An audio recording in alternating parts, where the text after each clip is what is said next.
Salem witch trials were real historical events that took place in 1692 in the Massachusetts Bay Colony, which is now present-day Massachusetts, USA.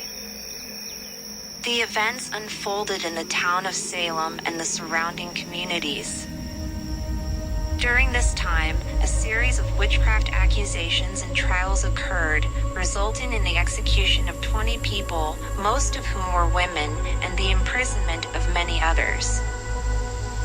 The trials were fueled by mass hysteria, fear, and superstition, as well as underlying tensions within the community. Young girls claimed to be possessed by evil spirits and accused several individuals of being witches. As accusations spread, a special court was established to try the accused. These trials often relied on spectral evidence and other questionable methods of determining guilt or innocence.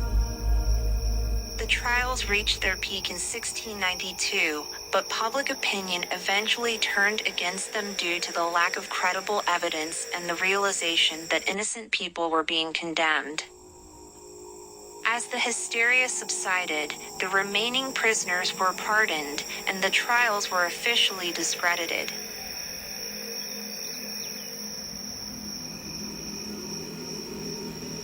In the late 1600s, the small town of Salem in the Massachusetts Bay Colony was gripped by a dark and horrifying series of events. What started as a few peculiar occurrences quickly escalated into one of the most infamous episodes of mass hysteria and paranoia in American history. It began innocently enough when a group of young girls, led by Betty Paris and Abigail Williams, started behaving strangely. They claimed to see and interact with spectral figures, and they accused several women in the town of practicing witchcraft. Panic spread like wildfire through the tight-knit community, and soon, Salem became a crucible of fear and suspicion. As accusations of witchcraft multiplied, the authorities were compelled to take action. A special court was convened to try those accused of consorting with the devil. The trials became a macabre spectacle, with people accused of the most absurd and ludicrous charges. Evidence was scarce, and guilt was presumed merely on the word of the accusers. One of the accused, a woman named Sarah Good, was a beggar who struggled to survive in the harsh Puritan society. Falsely labeled as a witch, she endured relentless interrogations, forced to confess to crimes she did not commit. Despite her pleas of innocence, the court sentenced her to death by hanging. In the shadows of the scaffold, Sarah Good proclaimed her innocence one last time, her cries drowned out by the frenzied crowd. As the trapdoor opened beneath her, she was launched into the abyss, her life cut short by the unfounded fears of her neighbors. But the hangings did not quell the madness. The hysteria intensified, and even respected citizens were accused, including Rebecca Nurse, an elderly and pious woman known for her good deeds.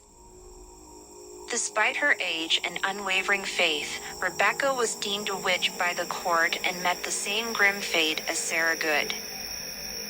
As the death toll rose, the community finally began to question the validity of the trials. Reverend Increase Mather, a prominent theologian, stepped forward and criticized the proceedings, arguing that the court was condemning innocent people. But his voice was only one of a few, and the executions continued. Eventually, the fervor subsided, and the witch trials came to an end.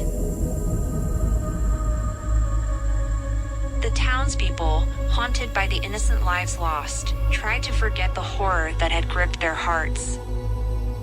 In the years that followed, Salem became synonymous with the tragic consequences of fear, fanaticism, and ignorance. To this day, the events of the Salem witch trials serve as a chilling reminder of the dangers of unchecked hysteria and the devastating consequences of blindly accepting rumors and accusations. The ghosts of those who lost their lives still linger, forever etched into the history of a town scarred by its dark past.